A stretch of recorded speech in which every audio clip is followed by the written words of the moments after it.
കോഴിക്കോട് രൂപതയെ അതിരൂപതയെ ഉയർത്തി വത്തിക്കാൻ പ്രഖ്യാപനം. ഡോക്ടർ വർഗീസ് ചക്കാലക്കലിനെ കോഴിക്കോട് അതിരൂപതയുടെ പ്രഥമ ആർച്ച് ബിഷപ്പായി പ്രഖ്യാപിച്ചു. ഇതോടെ ലത്തീൻ കത്തോലിക്ക സഭയ്ക്ക് കേരളത്തിൽ 3 അതിരൂപതകളായി. മുഖ്യമന്ത്രി രൂപതാസ്ഥാനത്തെത്തി ബിഷപ്പ് വർഗീസ് ചക്കാലക്കലിന് ആശംസ അറിയിച്ചു. കോഴിക്കോട് രൂപത രൂപീകൃതമായി 102 വർഷം പിന്നിടുമ്പോഴാണ് രൂപതയെ അതിരൂപതയായി ഉയർത്തിയുള്ള വത്തിക്കാൻ പ്രഖ്യാപനം വന്നത്. തലശ്ശേരി രൂപത ബിഷപ്പ് ജോസഫ് പാംബ്ലാനി വത്തിക്കാനിൽ നിന്നുള്ള പ്രഖ്യാപനം വായിച്ചു. ഓശാന ഞായർ സമ്മാനമാണിതെന്ന് അദ്ദേഹം പറഞ്ഞു. കോഴിക്കോട് രൂപത ബിഷപ്പ് ഡോക്ടർ വർഗീസ് ചക്കാലക്കലിനെ അതിരൂപതയുടെ പ്രഥമ ആർച്ച് ബിഷപ്പായി ഉയർത്തി. കോഴിക്കോട് ലത്തീൻ അതിരൂപതയ്ക്ക് കീഴിൽ കണ്ണൂർ, സുൽത്താൻപേട്ട രൂപതകൾ വരും. ഇതോടെ ലത്തീൻ സഭയ്ക്ക് കേരളത്തിൽ 3 അതിരൂപതകളായി. വരാപ്പുഴ, തിരുവനന്തപുരം എന്നിവയായിരുന്നു മുമ്പുണ്ടായിരുന്നത്. കോഴിക്കോട് അതിരൂപതയുടെ ആദ്യ ആർച്ച് ബിഷപ്പായ ഡോക്ടർ വർഗീസ് ചക്കാലക്കൽ തൃശൂർ മാള സ്വദേശിയാണ്.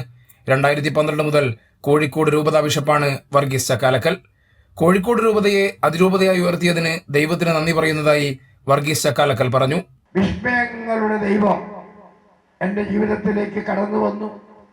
അങ്ങനെ കോഴിക്കോട് രൂപതയെ അതിരൂപതയാക്കിയും എന്നെ മെത്രാപ്പോലീത്തയാക്കിയും പ്രഖ്യാപിക്കാൻ ദൈവം കൂട്ടുനിൽക്കുകയായിരുന്നു.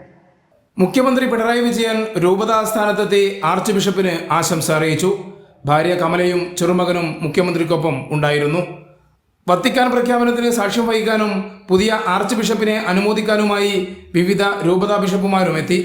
മന്ത്രി PA Muhammad Riyas, AICC general secretary KC Venugopal എന്നിവരും രൂപതാസ്ഥാനത്തെത്തി ബിഷപ്പിന് ആശംസ അറിയിച്ചു. കൈരളി ന്യൂസ്, കോഴിക്കോട്.